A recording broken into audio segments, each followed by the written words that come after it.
महादेव। अब हमारा अध्याय है 8वां, मोक्षदायक पुण्य क्षेत्रों का वर्णन। काल विषय में विभिन्न नदियों के जल में स्नान के उत्तम फल का निर्देश तथा तीर्थों में पाप से बचे रहने की चेतावनी। कहते हैं लोग तीर्थ स्थान पर रहने के बावजूद में भी लोग पाप से भयभीत रहते हैं, पाप में लीन रहते हैं।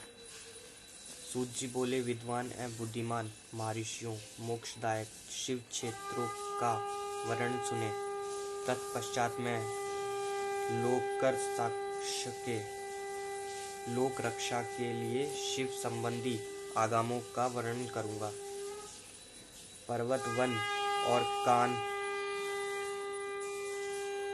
कानों सहित इस पृथ्वी का विस्तार 50 करोड़ योजन है। भगवान शिव की आज्ञा से पृथ्वी संपूर्ण जगत को धारण करने की स्थिति है। भगवान शिव ने भूतल पर विभिन्न स्थानों में वहां के निवासियों को कृपा पूर्वक मोक्ष देने के लिए शिव क्षेत्र का निर्माण किया। कुछ क्षेत्र ऐसे हैं जिन्हें देवताओं तथा ऋषियों ने अपना वास स्थान बनाकर अनुग्रहित किया, इसीलिए उनमें तीर्थवट प्रकट हो गए हैं। तथा अन्य बहुत सी तीर्थ क्षेत्र ऐसे हैं जो लोगों की रक्षा के लिए स्वयं प्रादुर्भूत हुए हैं। तीर्थ और क्षेत्र में जाने पर मनुष्य को सदा स्नान, दान और जाप आदि करना चाहिए, अन्यथा वह रोग, दरिद्रता और मुक्ता आदि दोषों का भागी होता है।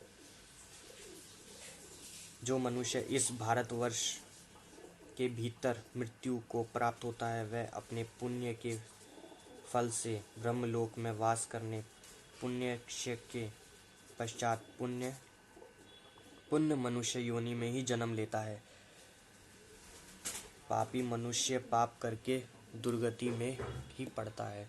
ब्राह्मणों, पुण्य क्षेत्र में पाप कर्म किया जाए तो वह और भी दृढ़ हो जाता है। अंततः पुण्य क्षेत्र में निवास करते समय सूक्ष्म से भी सूक्ष्म अथवा थोड़ा सा भी पाप ना करें। सिंधु और शतशुद्र नदी के तट पर बहुत से पुण्य क्षेत्र हैं। सरस्वती नदी परम पवित्र तथा और 60 मुख वाली होती है। सरस्वती नदी अर्थात उसकी 60 धाराएं। विद्वान पुरुष सरस्वती के उन धाराओं के तट पर निवास करें जो वह क्रमशः ब्रह्म पद को पा लेता है। हिमालय पर्वत से निकली हुई पुण्य सलिला गंगा 100 मुख वाली नदी है। उस तट पर काशी, प्रयाग आदि अनेक पुण्य क्षेत्र हैं। वहाँ मकर राशि के सूर्य होने पर गंगा की तट भूमि पहले से ही अधिक प्रशस्त एवं पुण्यदायक हो जाती है। सोनभद्र नदी के 10 धाराएं हैं। वे बृहस्पति के मकर राशि में आने पर अत्यंत पवित्र तथा अभिष्ट फल देने वाला हो जाता है। उस समय स्नान और उपवास करने से विनायक पद की प्राप्ति होती है। पुण्य सलिला नदी महानदी नर्मदा के 24 मुख हैं। उसमें स्नान तथा उसके तट पर निवास करने से मनुष्य को वैष्णव पद की प्राप्ति होती है। तमसा के बाहर तथा रेव के 10 मुख हैं। परम पुण्य गोदावरी के 21 मुख बताए गए हैं। वह ब्रह्म हत्या तथा गोवध के पाप का नाश करने वाली है एवं रुद्र लोक देने वाली है। कृष्णवेणी नदी का जल बड़ा पवित्र है। यह नदी समस्त पापों का नाश करने वाली है। उसके 18 मुख बताए गए हैं तथा वह विष्णु लोक को प्राप्त करने वाली है।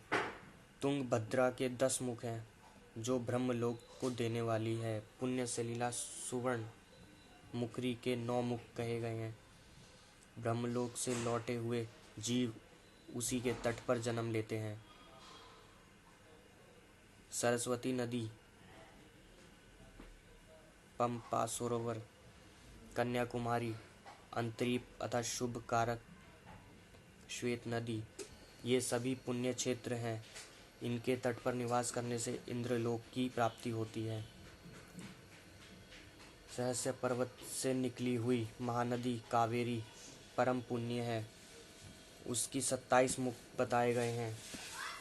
वह संपूर्ण अभिष्ट वस्तुओं को देने वाली है। उसके तट स्वर्ग लोक की प्राप्ति कराने वाले हैं तथा ब्रह्मा और विष्णु का पद देने वाले हैं। कावेरी जो तट शैव क्षेत्र के अंतर्गत आता है, वे अभिष्ट फल देने वाले हैं तथा साथ ही शिवलोक प्रदान करने वाले भी होते हैं। नैमिषारण्य तथा बद्रिकाश्रम में सूर्य और बृहस्पति के मेष राशि में आने पर यदि स्नान करें तो उस समय वहाँ किया हुआ स्नान पूजन आदि ब्रह्मलोक की प्राप्ति कराने वाला जानना चाहिए। सिंह और कर्क राशि में सूर्य की संक्रांति होने पर सिंधु नदी में किया हुआ स्नान तथा केदार तीर्थ का जल का पान एवं स्नान ज्ञान आदि ज्ञानदायक माना जाता है। जब बृहस्पति सिंह राशि में स्थित हो उस समय सिंह की संक्रांति से युक्त भद्रापद मास में यदि गोदावरी जल में स्नान किया जाए तो वह शिवलोक की प्राप्ति होती है, कराने वाला होता है। ऐसे पूर्व काल में स्वयं भगवान शिव ने कहा था, जब सूर्य और बृहस्पति कन्या राशि में स्थित हो तब यमुना और सोनभद्र में स्नान करें।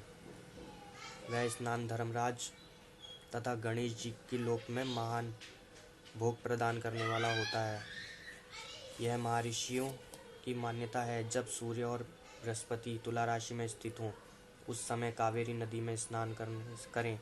वह स्नान भगवान विष्णु के वचन की महिमा से संपूर्ण अभिष्ट वस्तुओं को देने वाला माना गया है। जब सूर्य और बृहस्पति वृश्चिक राशि पर आ जाएं तब मकर मार्गशीर्ष अगहन के महीने में नर्मदा नदी में स्नान करने से श्री विष्णु लोक की प्राप्ति हो सकती है। सूर्य और बृहस्पति धनु राशि में स्थित होने पर सुवर्ण मुखरी नदी में किया हुआ स्नान शिवलोक प्रदान करने वाला होता है। जैसा कि ब्रह्मा जी के वचन हैं, जब सूर्य और बृहस्पति मकर राशि में स्थित हों उस समय मघ मास में गंगा जी के जल में स्नान करने चाहिए। ब्रह्मा जी का कथन यह है कि स्नान शिवलोक की प्राप्ति कराने वाला होता है। शिवलोक के पश्चात ब्रह्मा और विष्णु के स्थानों में सुख भोगने पर अंत में मनुष्यों को ज्ञान की प्राप्ति हो जाती है।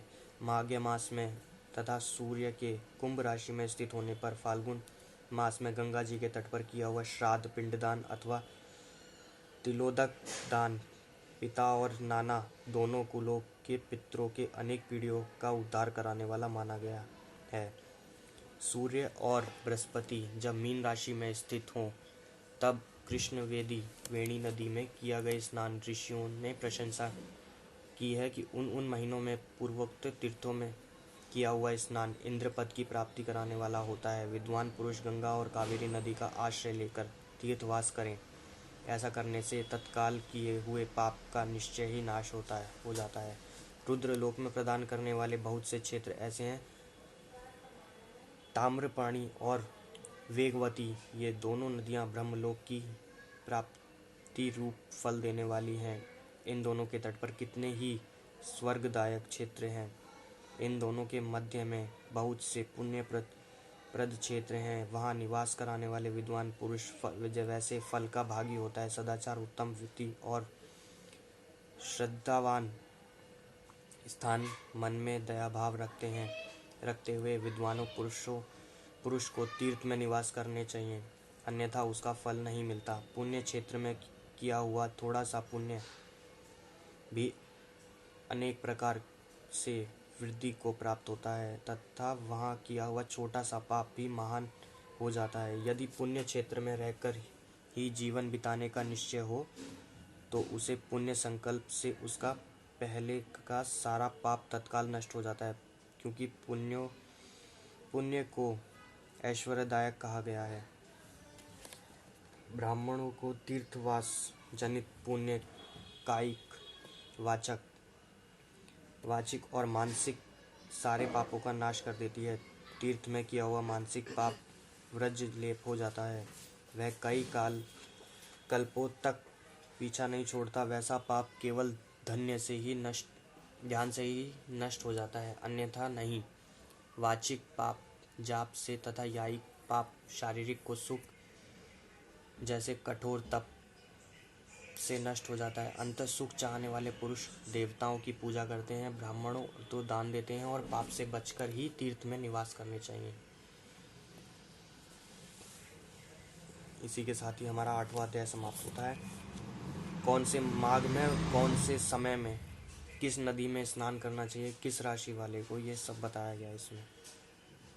इसी के साथ ही हमारा 8वां अध्याय समाप्त होता है। मिलते हैं अगले अध्याय में। धन्यवाद। हर हर महादेव। जय शिव शंभू।